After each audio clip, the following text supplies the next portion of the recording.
Good morning, people of Earth. Welcome to the fucking news with me, Deke Jackson, on the 12th of November, 2020. The planet's fucked, it's your fault, and it's getting worse, so I hope you're going to make the most of today, because this is as good as it's going to get.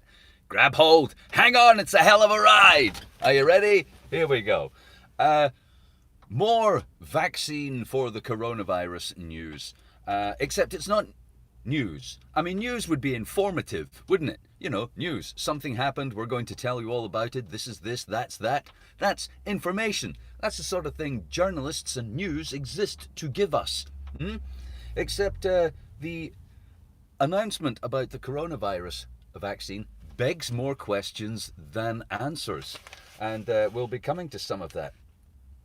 So the headline says, "Save COVID vaccines for the NHS." Good. Good morning, people tuning in. Nice to see you all. Save the vaccine for the NHS. Yeah, why not? Save it for whoever wants it. You know, everybody who wants it, line up over there. All you people who want it, over there. So, you know, far away from me. We'll come to that because they've saved the coronavirus news for later in the paper. Although there are a few bits and pieces as we go. Anybody remember Torvill and Dean? Torvill and Dean famously won, I believe, an Olympic gold for an ice skating, ice dancing routine set to the music of Bolero.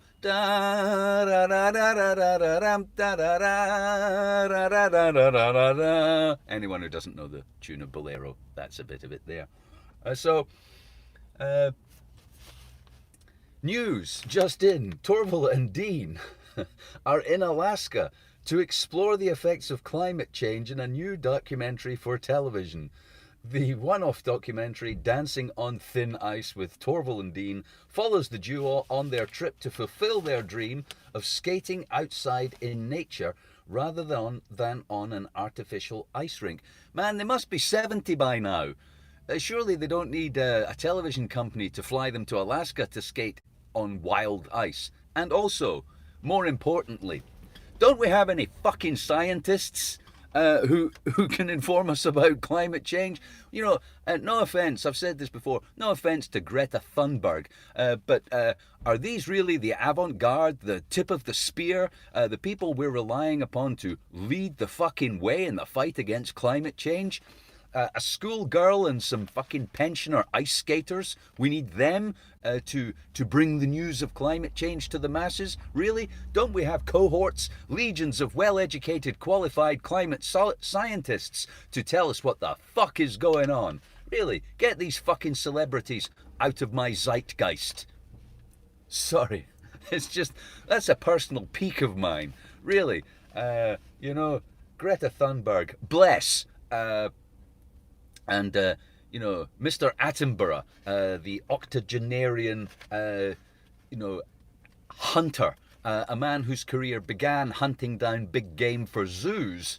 Really, these are the people, the poster children and pensioners of our climate change and climate catastrophe fucking novel.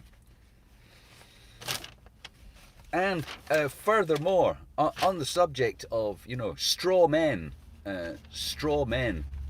or, you know, the paucity and the weakness of our cultural movements. International rights groups, British lawyers and relatives of activists behind bars have urged countries to boycott this month's G20 summit hosted by Saudi Arabia. Saudi Arabia is holding a virtual G20 summit, which will be attended by King Salman. Will it be attended in the virtual sense that actually he just gets filmed? I mean, in a virtual summit, you're not really attending. You know, it will not be attended by King Salman. We will simply have a webcam pointed at him. King Salman, by the way, is now a dementia-ridden fucking zombie, and not actually in control of Saudi Arabia. It's his son, Prince Salman, who runs the country. So what? When we see him, how will we know he's not a drugged robot? with like strings attached to it. Oh, very good. And there's more about Saudi Arabia later, so we'll come to that. But yeah, are we really relying upon Amnesty International and a bunch of fucking,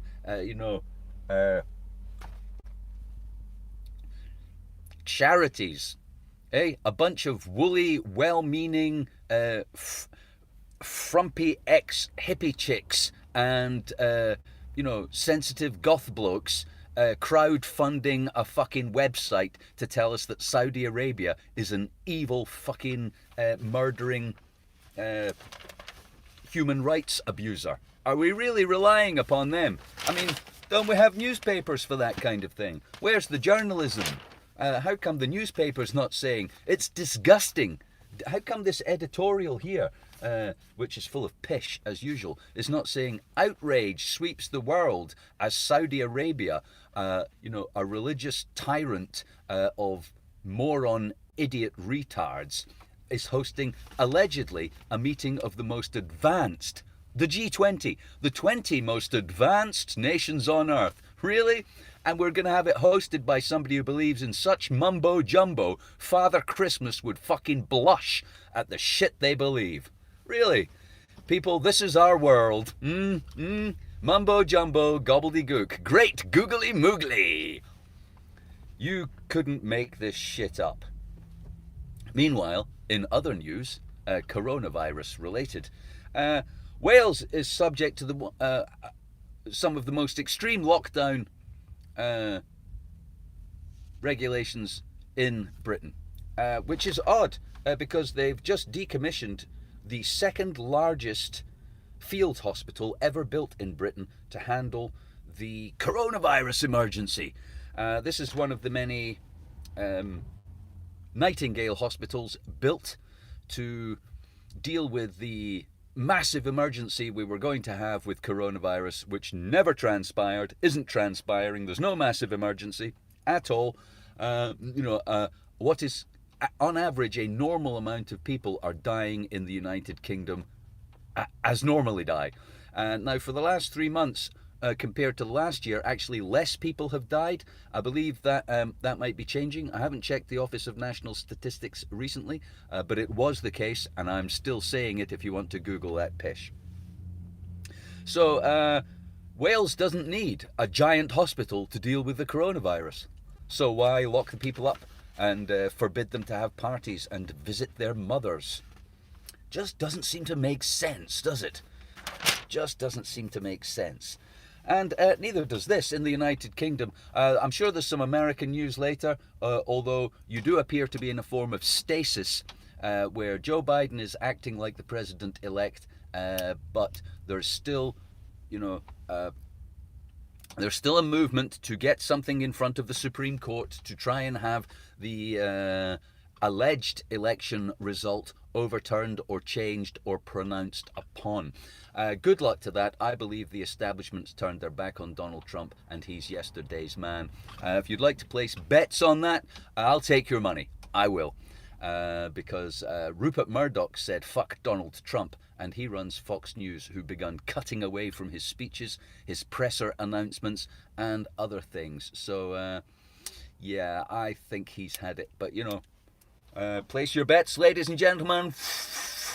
Spin the wheel. It doesn't really matter. But meanwhile, in the United Kingdom, our politics is, probably similar, broadly speaking. The people who profess to run the country are actually just announcing the things that the people who really run the country want to do to us.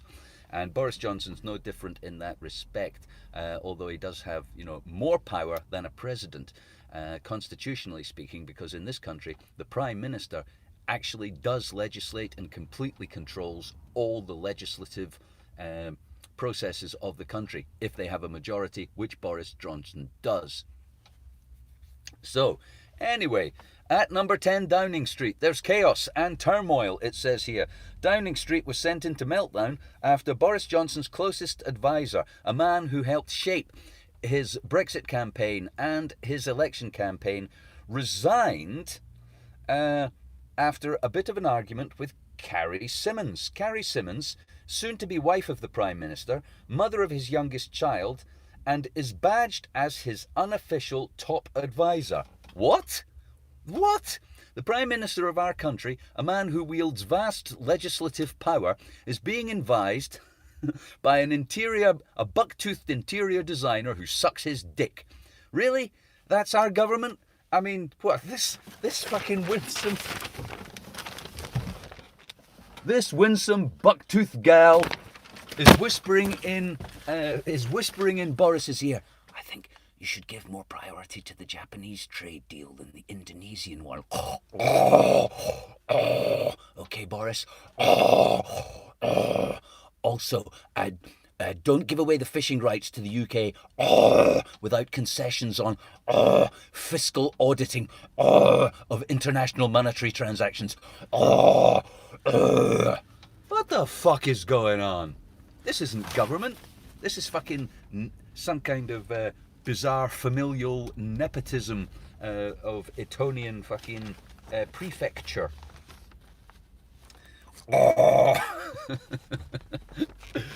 Oh, really?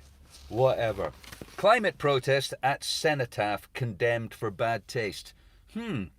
I would have thought celebrating the slaughter of millions of people for political expediency was in bad taste. But no. Obviously, I've got it wrong. Building monuments to and annually celebrating the fact that we sent millions of people to die for reasons that have now been lost to history for people who are lying, murdering scum. That's not in bad taste. No, it's bad taste of people to draw to our attention that the planet's fucked and large amounts of people might be going to die because of what we've done to the environment. That's in bad taste. But celebrating the wide-scale slaughter of people in a peculiarly human activity called war, that's not in bad taste. Anyway, as it happens, fuck you, Extinction Rebellion. Climate change protest group Extinction Rebellion drew condemnation from across the political spectrum after it staged a demonstration at the cenotaph. They unveiled a banner reading, "Honour their sacrifice." What? Again, I think that's in pretty bad taste. Climate change means war. Well, it's not war. I mean, I'm not a grammar Nazi or a spelling Nazi, but I take issue with meaning and the direction of your prose there. It's not war. Nature isn't fighting us. Nature doesn't give a fuck what we do. Nature is simply a set of responses conditioned by the laws of physics to other events, that take place. And in that sense, it's not a war. There's no intention of nature to fight us, to battle with us, to take arms against us for some malevolent or, politically expedient way. Nature is just naturally being nature. It's not war. I would say it's more like fucking suicide, what humans have done. You were told, humanity. You were told. Self-harm doesn't even begin to describe what humans have done. Even Einstein knew when they were, pumping out Model T Fords off the production line. Really? Internal combustion engine? You really want to do that?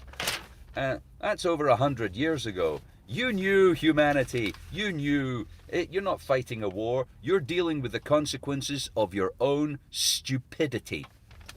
And that's not war. Okay, here we go. There are more questions than answers. Plea on vaccine distribution to stop wealthy jumping queue. I think we should let the wealthy just jump the all you rich people, you get right to the head of the queue. Yeah, I don't mind, honestly. Push right in front of me. Get the super rich down there. I'd like to see the whole royal family line up and take a jab in both arms and both butt cheeks. Yeah? You can't be rich enough, you can't be too rich to push in front of me. Knock yourself out. Line up, morons. Because news about this vaccine is somewhat... it's more news about the news, isn't it? We're all celebrating the vaccine. Say vaccine again. Hope, optimism. Normality could return. The vaccine. Wait a minute. What's in the vaccine?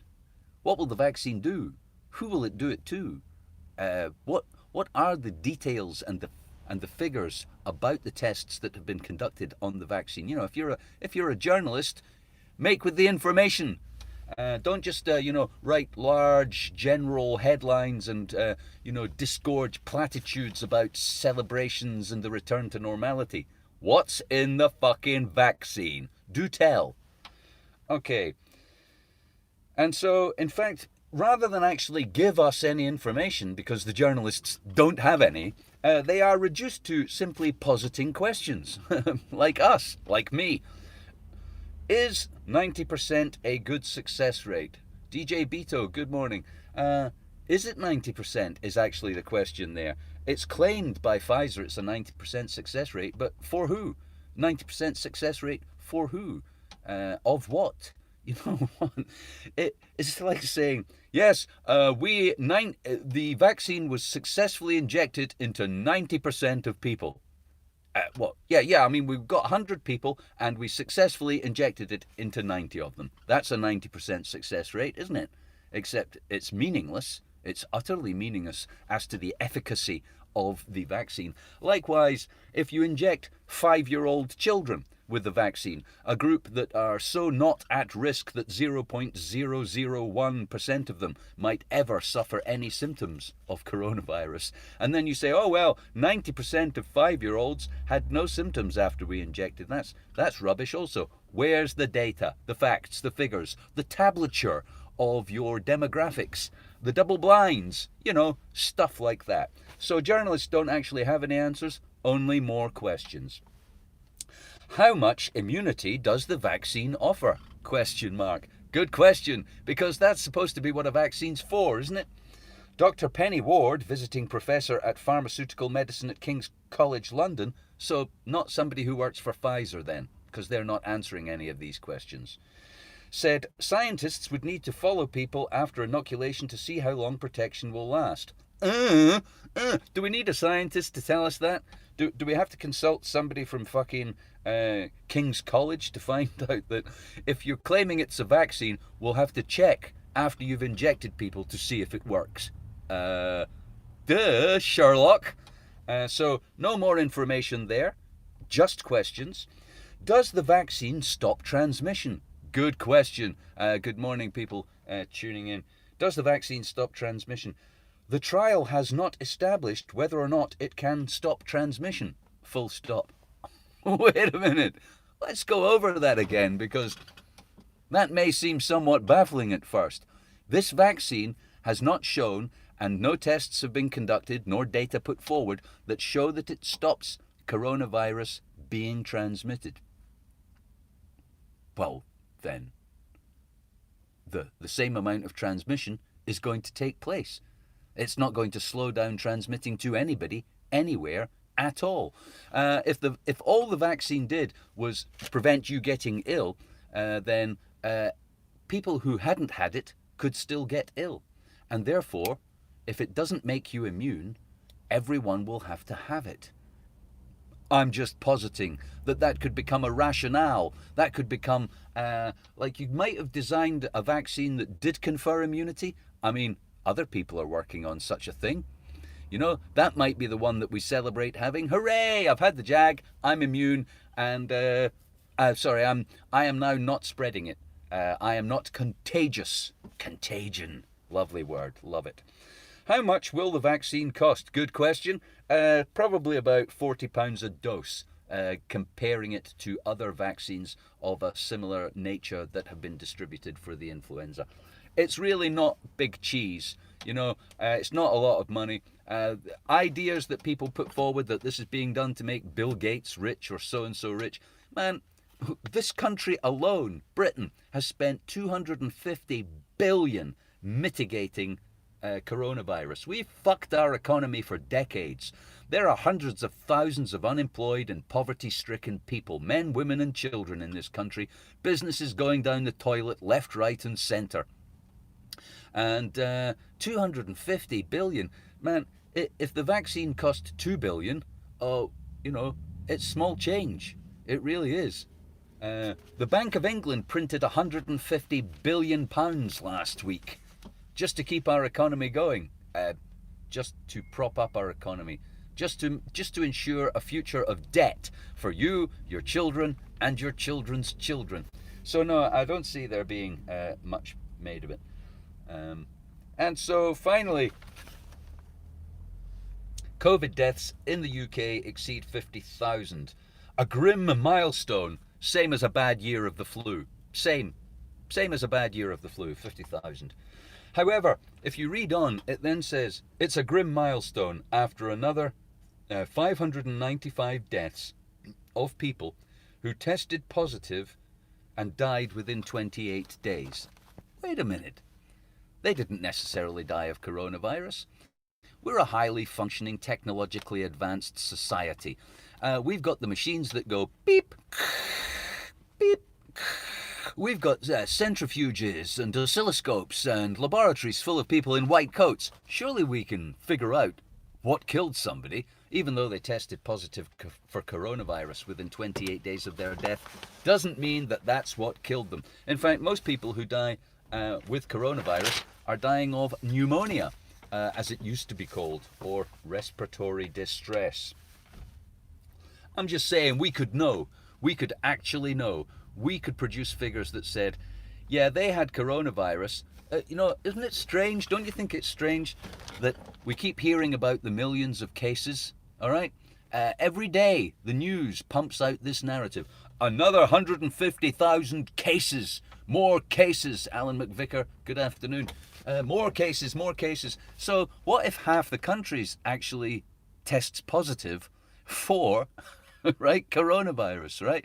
That means that half of all of the deaths that normally occur, right, in this country all of the time will be called deaths from coronavirus.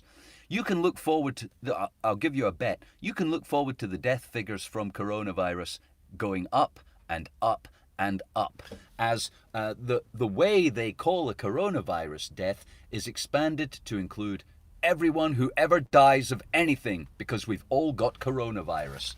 It's like saying, everybody's got eyeballs. Yeah, there's a fake logic about this. It goes like this. All cats die. Oh yes, they do. It's true. It's absolutely true, right? All cats die. I agree. Your logic is so sound. I could not disagree with you. All cats die. It's true. Undeniably true. All right, let's move the narrative on. Aristotle's dead. He is. Ooh, Aristotle's dead. My goodness, you're so informative and knowledgeable. Aristotle's dead. My goodness, yes. Oh, do tell me more. Well then, if all cats die and Aristotle's dead, Aristotle was a cat. My God. Oh no, Aristotle was a cat. I thought he was an Athenian philosopher and scientist. But no, now that you put it like that, of course, Aristotle is a cat. And of course, there were 50,000 deaths from coronavirus. You can see how that works there. Honestly, that's exactly what they're doing to us. False logic. And anyone who can't see through that needs a brain transplant. Ethnic minority officers quit the police in Britain due to a racist culture. Black officers are quitting Police Scotland because of the culture of the force, claiming their colleagues are likely to be racist, more likely to be racist than the general public. I would have to dispute that because I have found the people of Scotland to be generally pretty racist. Honestly, racism's a thing. I don't know when racism got such a bad name. We casually and happily indulge in a form of racism where we say things like the French are cheese-eating surrender monkeys. We do. We still go on about the Germans as being a nasty, officious, uptight, humorless people. The word racism just means prejudice. There's no such thing as different human races. There are only humans. There's no separate human race. Blacks aren't another race. Chinese people aren't another race. We're all human. And therefore all and any bias, prejudice and discrimination that people express in their words and in their daily life is just prejudice. You can call it racism if you like. I personally don't like stupid people, and I don't care where they come from. Democrats, American news, Democrats win a return to normal. They've won a return to normal with Joe Biden. He's going to return America to normal. Make America normal again. Do you remember when America was normal? When it was funding dictators overseas and bombing people whilst lying about the reasons? Is that the kind of normality we're returning to? Oh, good. Oh, good. Yeah, more Middle Eastern wars then, yeah. War on Iran, probably, Vaccine rollout. Anti-vaxxers risk ending optimism. Why don't we just tell the government to fuck off? Why are we waiting on a vaccine? There's no pandemic. There really isn't. No more people are dying than die in a normal year. Official Office of National Statistics figures compared to last year. Just tell the government to fuck off. I don't need optimism about a vaccine releasing me from the bondage and tyranny of my government. I just need the government to release me from their bondage and tyranny. Fuck off, government. Ceremony grows in poignancy. We tend to see the Great War through the searing poetry of Wilfred Owen. Not me. The commemoration of those who perished on battlefields has only grown in the power of its poignancy. So I find it a way of legitimizing killing. It's okay to kill. We'll remember you. Get your uniform on, get out there and kill those sand niggers, right? Because we will celebrate your death and your sacrifice. It's wonderful. Hoorah, Your Majesty. I don't find celebrating war to be poignant. I find it to be embarrassing and inhuman. This is cultural war here. There was a statue to Mary Wollstonecraft, the mother of modern feminism. And a lot of people don't like it because it's of a woman. She's a strangely alluring, shiny, sexy woman as well. And a lot of feminists don't like it for that reason. Which is odd because I like women. Vive la différence. I think that feminists have got it all wrong. Feminism is not about denying your femininity or the existence of femininity and therefore of masculinity. Surely feminism is interested and wishes to celebrate womanhood, femininity as in this is feminine, and what it is to be feminine is surely to have breasts, a vagina and a womb. I mean, those are the essential components of the female form. Being feminine, to be a woman, as opposed to male and female, they are biologically distinct. And they're biologically distinct parts of a reproductive system in mammals. And so this journalist goes, her mons pubis is alarmingly large and juts out. I don't know why, but I have an inkling it's not the dream legacy for feminist pioneers. Well, I think a statue of a woman with her legs spread popping out a baby would have been more appropriate. I find that to be probably the defining element of the definition of femininity, is that you are one half of a reproductive mammalian couple, and for women it is they that give birth. They are the people who carry the children to birth and then pop them out. And so rather than some rather alluring sexual object, I would rather have seen the end result of sexual coupling. Perhaps my taste is not to everybody's. And finally, okay, UK arms sales to Saudi Arabia set to soar.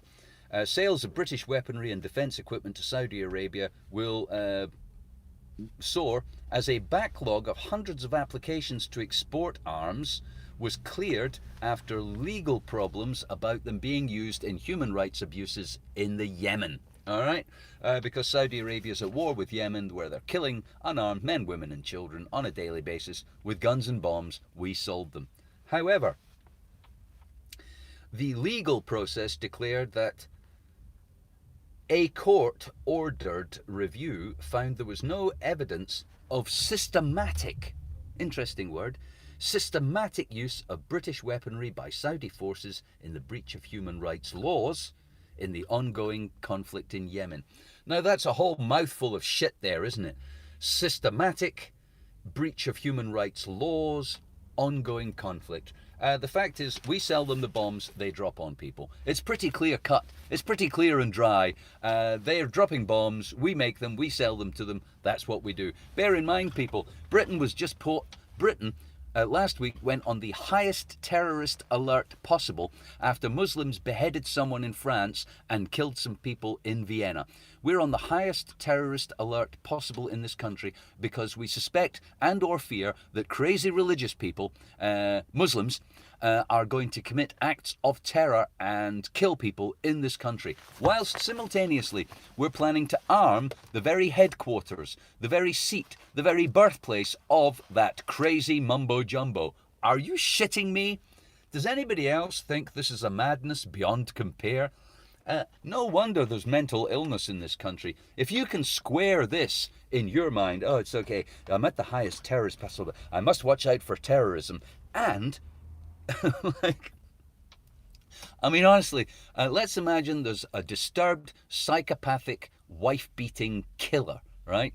And he has, he's beaten several of his wives to death already. The British people are selling him a big baseball bat, right? But the court says, no. There's no evidence that this known wife-beating abuser is using that particular bat to kill his next wife. And he himself takes the stand and says, I'm going to use my empty beer bottle. It's okay.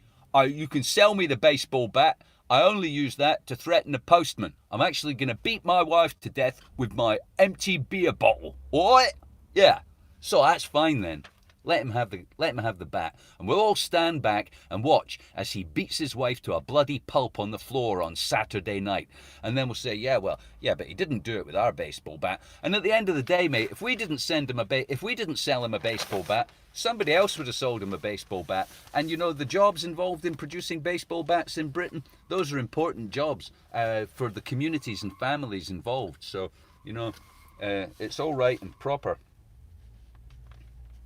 So selling baseball bats to drunken wife murdering scum. That's the business of Britain and America, as I said yesterday. As I believe DJ Beto was just saying, Saudi Arabia and the Middle East must be preparing for some real fucked up shit. They just can't get enough bombs and guns and ammo and stuff.